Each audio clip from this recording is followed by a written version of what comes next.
আসসালামু আলাইকুম dear viewers, welcome jobs and career চ্যানেলের দেশের বাইরে যেখানে বসে আজকের ভিডিও দেখছেন সবাইকে জানাচ্ছি সাদর সম্ভাষণ। সুপ্রিয় দর্শক শ্রোতা, মধ্যপ্রাচ্য বা বর্তমান পৃথিবীরই অন্যতম শ্রেষ্ঠ ধনী রাষ্ট্র সংযুক্ত আরব আমিরাত। তো এই সংযুক্ত আরব আমিরাত রিসেন্টলি একটি নতুন রেসিডেন্সি ভিসা কিন্তু চালু করেছে। তার আওতায় আপনারা সেখানে একটি নির্দিষ্ট সময় থাকতে পারবেন। সো এই রেসিডেন্সি ভিসাটি কি এবং নতুন এই ভিসাতে কিভাবে আবেদন করবেন এবং কতদিন থাকা যাবে, এই সমস্ত বিষয়গুলো আপনাদের আজকে তুলে ধরবো এবং এতে বাংলাদেশি বা ভারতীয় বা সাবকন্টিনেন্টে যারা রয়েছেন তাদের কি কোনো স্পেশাল সুবিধা থাকছে কিনা। তো এই সব কিছু জানতে হলে দেখতে হবে ভিডিওটি শেষ পর্যন্ত। তবে যারা নতুন রয়েছেন তাদেরকে অনুরোধ করছি জবস অ্যান্ড ক্যারিয়ার চ্যানেলটি সাবস্ক্রাইব করুন, পাশে থাকা বেল আইকনে ক্লিক করে দিন যেন পরবর্তী ভিডিও নোটিফিকেশন আপনাদের কাছে চলে যায়। তো সুপ্রিয় দর্শক শ্রোতা, সংযুক্ত আরব আমিরাতের federal authority for identity, citizenship, customs and port security ICP বিভাগ 55 বছর বা ততূর্ধ্ব বয়সীদের জন্য 5 বছর মেয়াদি রেসিডেন্সি ভিসা চালু করেছে। তো এই সংক্রান্ত সরকারি আদেশের বরাত দিয়ে এই খবরটি জানিয়েছে কিন্তু গালফ নিউজ।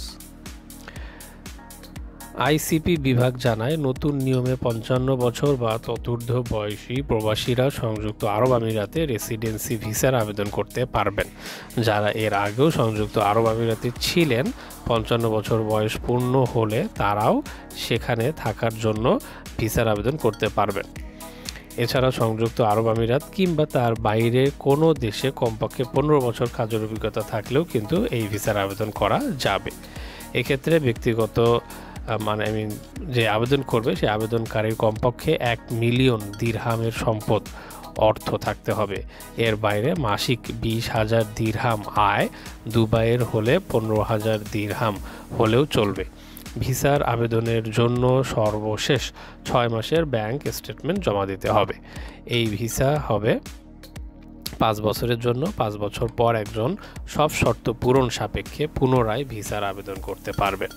অফিসিয়াল ওয়েবসাইট অথবা ইউএসআইপিসিটি স্মার্ট অ্যাপ্লিকেশন ব্যবহার করে ভিসা আবেদন করা যাবে। তো সুপ্রিয় দর্শক শ্রোতা, এখানে যে ভিসাটির কথা বলা হচ্ছে যে 5 বছর মেয়াদি রেসিডেন্সি ভিসা। সো এটা বেসিক্যালি আমার কাছে যেটা মনে হচ্ছে যে যারা একটু ধনী পরিবারে রয়েছেন বা চিকিৎসা বা শেষ বয়সে একটু ঘোরাঘুরির জন্য অথবা ব্যবসায় কাজে যারা ভিসা প্রত্যাশী, তাদের জন্য কিন্তু এটা একটি সুবর্ণ সুযোগ। কিন্তু এছাড়া আমার কাছে মনে হচ্ছে না যে 55 বছর বয়সের ঊর্ধ্বে সেখানে এই ভিসাতে যে কেউ ভালো কাজ বা অন্যান্য সুযোগ সুবিধা পাবেন।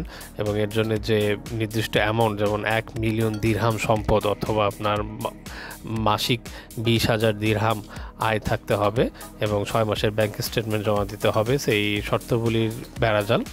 তো এটা একটি নির্দিষ্ট শ্রেণীর জন্য আমি বলবো 5 বছর মেয়াদে যে রেসিডেন্সি ভিসা চালু করেছে যে সংযুক্ত আরব আমিরাত। সো এটাকে বলা যেতে পারে এক ধরনের সুসংবাদ। সো অনেকের জন্য এটা একটি গুড নিউজ। তো সব নিউজটি কেমন লাগলো সবাই কমেন্ট করে জানাবেন। সংযুক্ত আরব আমিরাতের বাংলাদেশের ভিসা নিয়ে যদি কোনো ইনফরমেশন অথবা পৃথিবীর যে কোনো প্রান্তের কোনো জব ভিসা জানতে চান তাহলে আমাদেরকে কমেন্ট করে জানান। তো আজকের ভিডিওটি কেমন লাগলো সকলে কমেন্ট করে জানাবেন, ভিডিওটি শেয়ার করে দিন। সকলে সুস্থ থাকবেন, ভালো থাকবেন, সকলের শুভ কামনা জানিয়ে আজকের মতো এখানে শেষ করছি। শুভ বিদায়।